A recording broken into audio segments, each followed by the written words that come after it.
Hello, dear students. Today we will talk about single seed descent method, या एकल बीज वंशवृद्धि. It is one of the breeding methods of self-pollinated crops. So, single seed descent method. What is it? ये क्या है? एकल बीज वंशवृद्धि से तात्पर्य या मतलब हम जब सेग्रीगेटिंग जनरेशन से सिलेक्शन न करके एक एक बीज उठा लेते हैं और हम उसके वंश को बढ़ाते जाते हैं, तब इसका निर्माण होता है. यह मुख्यतः बल्क मेथड का एक मॉडिफिकेशन है. इसे हम स्व व परपरागित फसलों में उपयोग कर सकते हैं.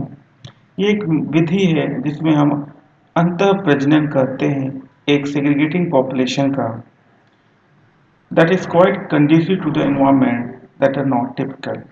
मुख्यतः ये उस समय किया जाता है जब environments typical नहीं होती है और conducive होती है.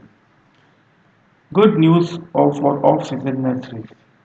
यह ऑफ सीजन जो नर्सरीज होती हैं उसके लिए एक बहुत अच्छा विकल्प होता है.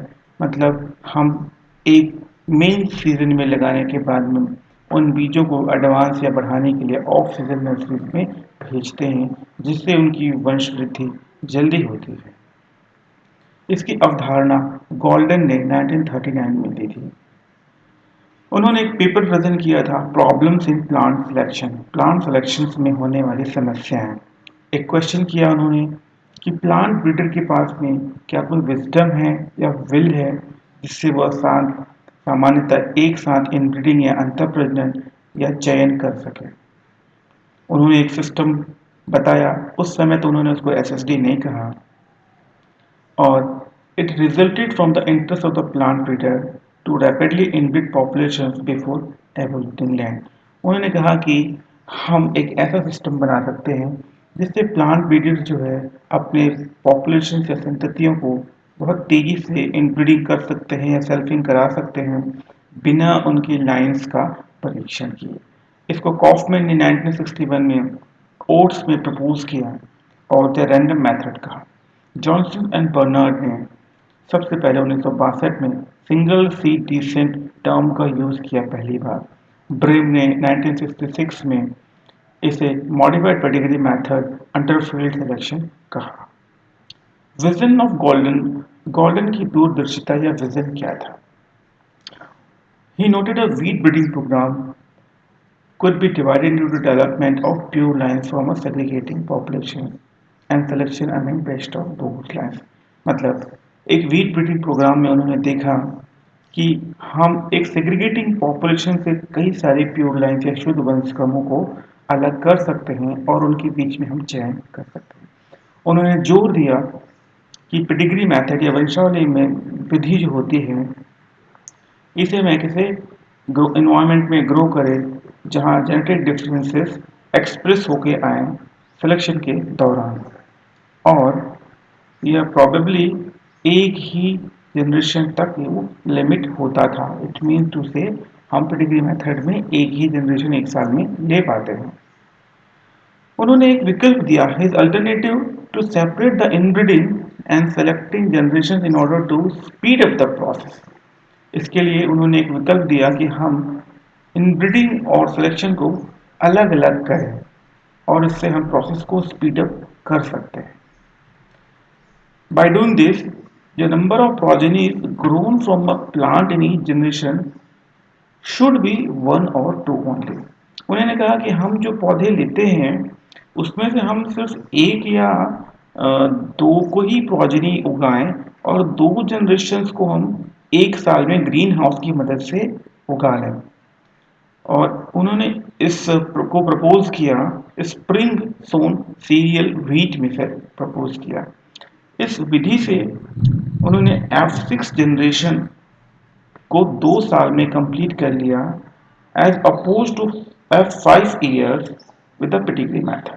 पेडिग्री मेथड में जैसे हमें 5 साल लगते थे उसे एसएसडी मेथड की मदद से उन्होंने 2 साल में कंप्लीट कर लिया और एक अच्छे लेवल पे होमोजाइगोसिटी समयुग्मिता प्राप्त कर ली और इन लाइंस को भी हम आगे जो है टेस्ट कर सकते थे डिजायर्ड कैरेक्टरिस्टिक्स के according.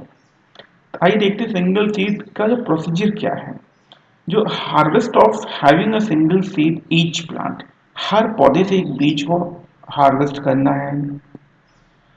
And bulking the individual seeds and planting out the next generation, फिर उन सीड्स को हम बल्क करना है और उसको अगले जनरेशन में उगाना है। इस प्रोसीजर को हम इस पिक के माध्यम से देख सकते हैं। वेराइटी ए और बी का हाइब्रिडाइजेशन कराने के बाद में जो F1 आता है उसे बल्क प्लॉट में लगाया गया। F2 में F1 से चुने हुए हर बीज को यहाँ लगाया गया सिंगल प्लांट्स के रूप में। ऐसा जो है F2 से लेके F5 जनरेशन तक किया गया कि हमने पौधों का सिलेक्शन नहीं किया, सिर्फ हर पौधे से एक बीज उठाया और उसे अगले जनरेशन में एडवांस कर दिया। F6 तक आते आते ये जो लाइंस होती हैं वो होमोजाइगस हो जाते हैं और फिर यहाँ पे हमने हर पौधे से हेड की रोज या हर पौधे की एक पूरी लाइन लगाई। यहाँ पे सेलेक्ट करते हैं कि बेस्ट जो plant type according to head rows कौन सा है हमारे कैरेक्टरिस्टिक्स के अकॉर्डिंग।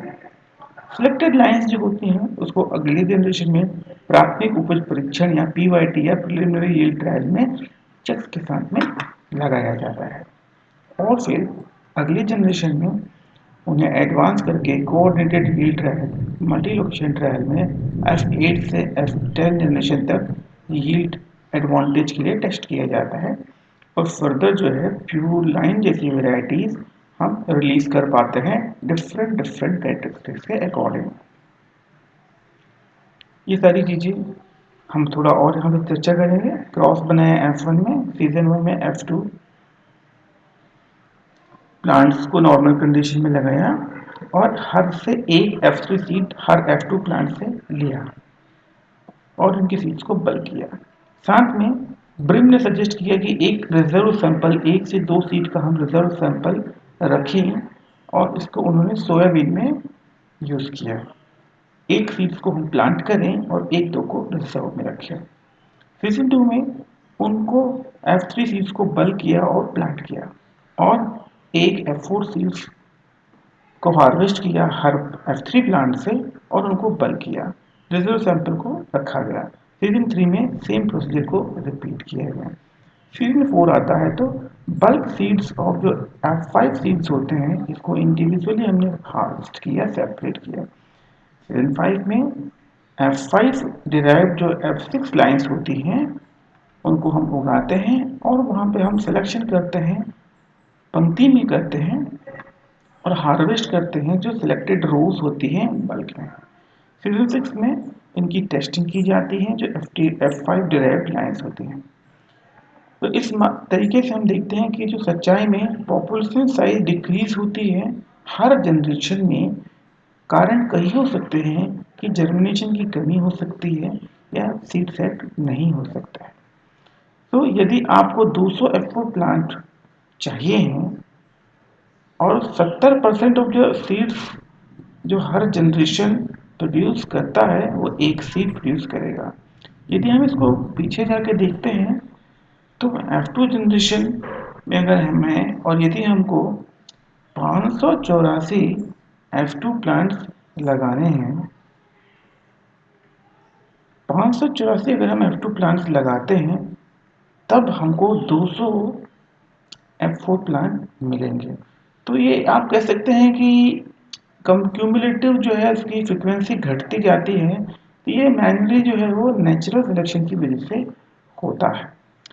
हमको श्योर भी रहना पड़ेगा कि जब हम F2 सीड्स को सिलेक्ट कर रहे होते हैं, हर जो सिंगल सीड की को हम ट्रेस कर सकते हैं F2 जनरेशन के प्लांट के टाइप या नोमेनक्लेचर या पेडिग्री के अकॉर्डिंग। तो थियोरेटिकली यदि हमको बहुत बड़ा F2 सैंपल मिलता है और F5 जनरेशन तक हम पहुंचते हैं तो हमारे पास में उस क्रॉस का एक ब्रॉड रिप्रेजेंटेशन वेरिएबिलिटी के साथ में उपलब्ध होगा। एसएसडी सिंगल सीड डिसीजन की जो बोनस पॉइंट क्या है, हमको बहुत ज़्यादा बोनस किससे मिलती है? तो रैपिड जो है एडवांस होता है जनरेशन का, हम एक साल में 2 जनरेशन लगा सकते हैं और मेंटेनेंस या रखरखाव कर सकते हैं एक अनबायस्ड ब्रॉड जन प्लान बेस का। जो बड़ा जन प्लान का जनन का आधार है, हम उसको मेंटेन कर सकते हैं। इसका मतलब ये नहीं है कि हमने किसी को पकड़ा और किसी को छोड़ा, किसी को चुना, किसी को नहीं चुना। हम सभी पौधों को चुन रहे होते हैं। तीसरा क्या है कि लेबर और टाइम की बचत होती है। हमको सिलेक्शन करने में काफ़ी समय लगता है, तो यहाँ पे हमको सीधे एक-एक पौधे से एक-एक बीज लेते जाना है, तो उसमें अलग से आपको समय देने की ज़रूरत नहीं होती है और हम इसमें बहुत सारे सैंपल्स को हैंडल कर सकते हैं और आसानी से मॉडिफाई कर सकते हैं। इसकी कुछ जेनेटिक कंसिडरेशन या आनुवांशिक जो कंसिडरेशन है वो क्या है कि इस विधि से हम देखते हैं कि एडिटिव जेनेटिक वेरिएशन या योगशील जो प्रसरण है वो अमंग इंडिविजुअल्स में बढ़ता रहता है। यहाँ पे नेचुरल सिलेक्शन कम हो रहा है, सिर्फ वहीं पे हो रहा है जहाँ पे सीड्स का जो जर्मिनेशन है वो रुकता है या बढ़ता है। जहाँ पे एनवायरनमेंट उसको प्रिवेंट करता है कुछ जीनोटाइप्स को सीड सेट होने से रोकने के लिए। मल्टीपल सीड प्रोसीजर में हम देखते हैं कि कुछ वेरिएशन एसोसिएटेड होते हैं जब हम सीड्स की सैम्पलिंग करते हैं एक बल्क सैंपल से अगली जनरेशन को उगाने के लिए। फिर जो सैम्पलिंग का जो रिजल्ट होता है in exclusion of the progeny from some other plant, तो ये रिजल्ट जो है वो थोड़ा विभिन्न हो सकता है। And multiple representation of the progeny from others, और बहुत ज़्यादा ये बहुमुखी या बहु रिप्रेजेंटेशन करता है एक प्रोजेनी का दूसरे से अलग अलग। इसके एडवांटेजेस क्या हैं कि हम पॉपुलेशन को आराम से मेंटेन कर सकते हैं ब्रीडिंग के समय में। नेचुरल सिलेक्शन या प्रकृति जो चयन है ज़्यादा प्रभावित नहीं करता है